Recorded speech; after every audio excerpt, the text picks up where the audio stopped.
Are you an AT&T customer, or were you back in 2019? Did you just recently get a message that your account was actually hacked and that AT&T is notifying you about this? By the way, this happened 5 years ago, the hack, but this information, your information, may have been leaked on the dark web. This information could include your name, your address, your date of birth, your social security number, your email address or username, and your password. These are all critical information. How can you protect yourself? This is Brian Longworth, host of A Faster PC Live Technical Support. And coming up, I'll show you 3 ways that you can actually protect yourself from not only this threat, but other threats as well. One of the things I did want to go over, we have had several people calling about this even to our shop, because a lot of people have gotten letters in the mail from AT&T recently, and you may have gotten one of these letters in the mail and you may not quite know what it means, and so we're going to actually go over this here on this show.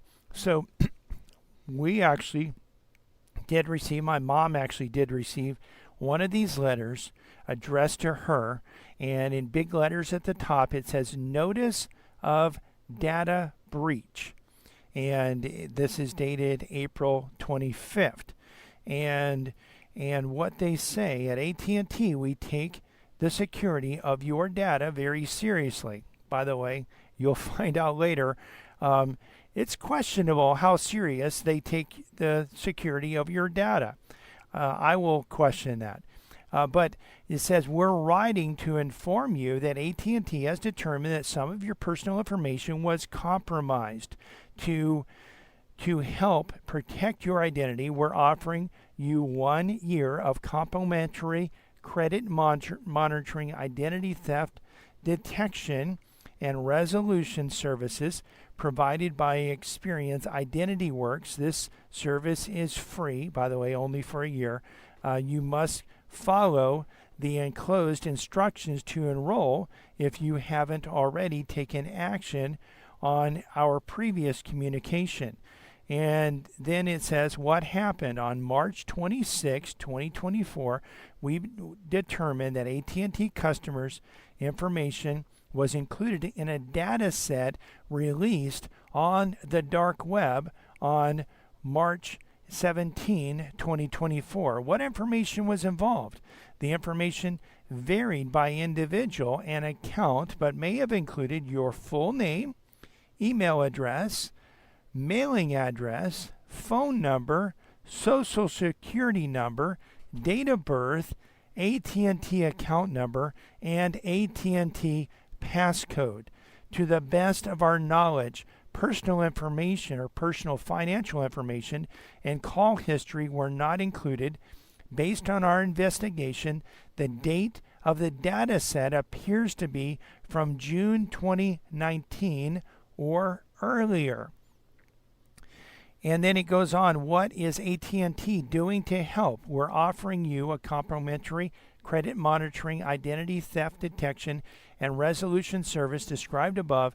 We've also launched a robust investigation supported by internal and external cybersecurity experts, and we are regularly reviewing and updating the measures we take to protect your information. So they say, what can you do?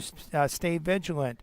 And they're encouraging you to sign up for their identity theft monitoring that they are giving you for 1 year. Watch out for suspicious calls and emails. They also, and then they tell a little bit more about the Identity Works and how you can sign up for it. The Identity Works includes experiencing credit report at sign up, credit monitoring, internet surveillance, identity restoration, credit lock and unlock, Experian, Identity Works extended care, and up to $1 million in identity theft insurance. So this is what the letter that actually came out and was released just recently. and this came to my parents' house, and here's the thing. This data was taken in 2019, which is 5 years ago, and they're just now telling you about it. So how seriously do they take the protection of your identity? Well, I would say if my data was stolen from AT&T 5 years ago and they're just now telling me about it, either they are totally clueless that their network was breached 5 years ago because they didn't have the proper cybersecurity in place at that time, or they are just have been negligent in telling me. Now, again, I didn't get one of these letters. I was an AT&T. I did have an AT&T account. I'm not sure if I had one at that time or not. I have gone back and forth, between AT&T and Comcast sometimes. In our business, we have gone back and forth a little bit, or at least at one point we had satellite internet. We had dial-up internet early. We had satellite internet one way. Then we had two-way satellite internet. And because we couldn't get Comcast, or in Comcast back then, it was Adelphia, and we couldn't get AT&T. And then we were able to get AT&T DSL. We went to that. And then we were able to get Comcast, which is faster than AT&T DSL. And we went to that.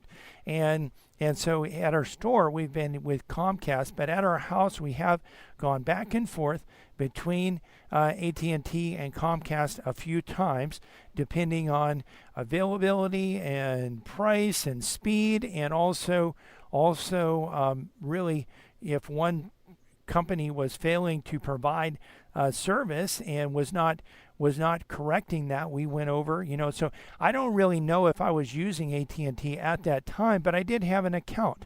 Now, a few things here. One question you may have is, what is the dark web? So we get this question a lot. Briefly, the dark web is a secretive internet.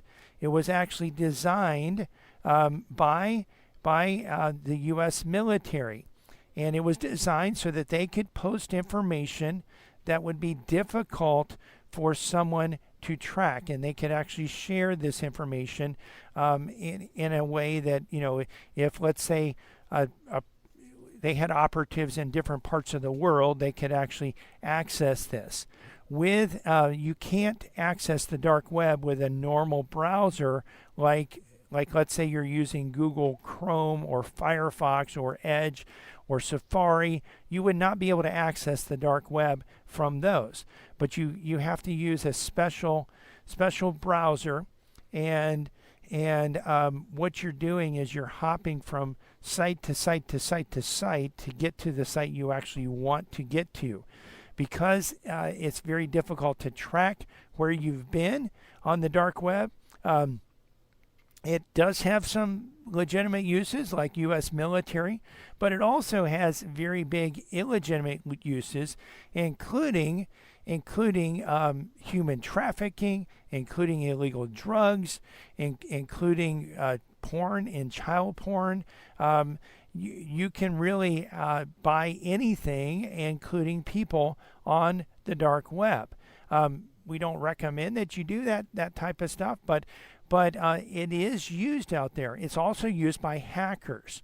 And the thing is, when your information is on the dark web, there's nothing you can do to get it back.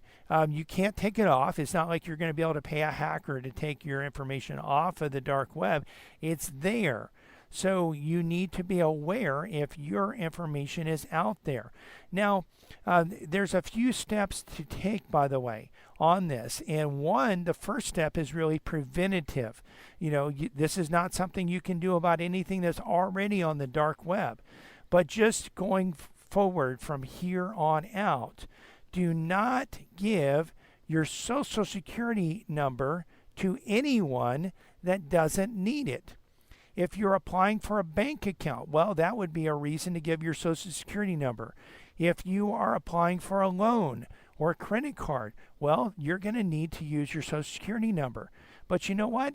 If you're going to get internet service or television, they don't need your Social Security number. Now, what they are doing is they're going to run a credit check, and they're going to determine whether you need to have a deposit or not. You know what? If you can afford it, don't give them your Social Security number. Just give them the deposit. They'll give you a little bit of interest on it. Eventually, when they find out that you pay your bill, and a lot of times the internet service providers don't even require a deposit, but FPL will. If they're not sure whether they can trust you or not, you'll have to do a deposit. But they will give it back to you after you establish that you pay your bill on a regular basis. They'll give you that money back. But and they'll give you some interest, a little bit of interest in the interim. But they have no business having your Social Security number. If they don't have your Social Security number when they are breached, which they will be, when they are breached, the hackers will not get your Social Security number because they don't have it. When you go to the doctor or the hospital and they ask you for your Social Security number, refuse. Tell them you're not applying for a loan. You just need medical care. And so, because they also are a target, and chances are they're not doing what is necessary to protect your data either. So you want to take the steps to actually protect yourself and to ahead of time by not giving the information that's not needed ahead of time.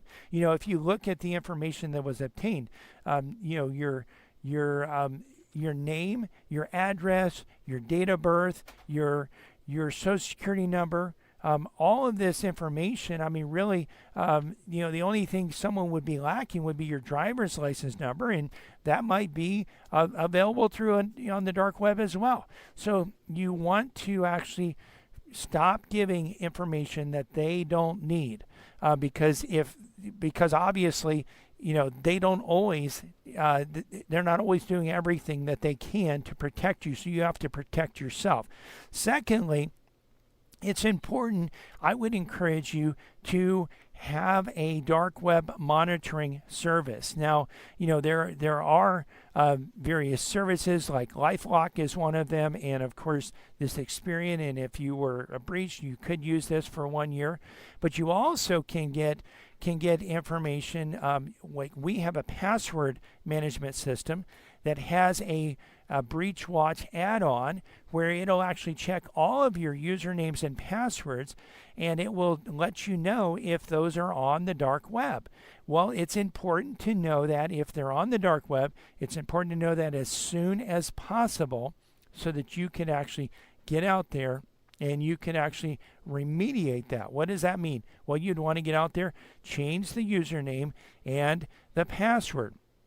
Also, another thing you may want to do is you can, and this is, by the way, completely free, you can actually go to the credit bureaus. You can lock your credit. What that will do is it will prevent anyone from using your credit history or your Social Security number to open up a loan. You will, by the way, if you need to take out a loan, refinance, or do anything like that, apply for a credit card, you're going to need to actually unlock your credit to do that. And so you can actually go out and do that. It doesn't cost you anything. It just takes you some time to do it. And you can establish an account with each of the credit bureaus. By the way, when you have accounts, and you need to get out there and change your passwords. If you have, hopefully you've changed your AT&T password in the last 5 years. But if you haven't, get out there and change it. And don't change it to something very similar. Change it to something that's complex. By the way, our password management system is capable of creating complex passwords that are so complex that you can't remember it, but it's okay. You don't have to, because it will remember it for you, and it helps you change your passwords on a regular basis as well, making it easy, and all you have to remember is one password to get into that system. I hope you've liked this video, that you've learned something from it. If you have, please click the like button, click subscribe, click the bell to be notified when we release new videos. And remember, when you have cybersecurity problems, you need a faster PC.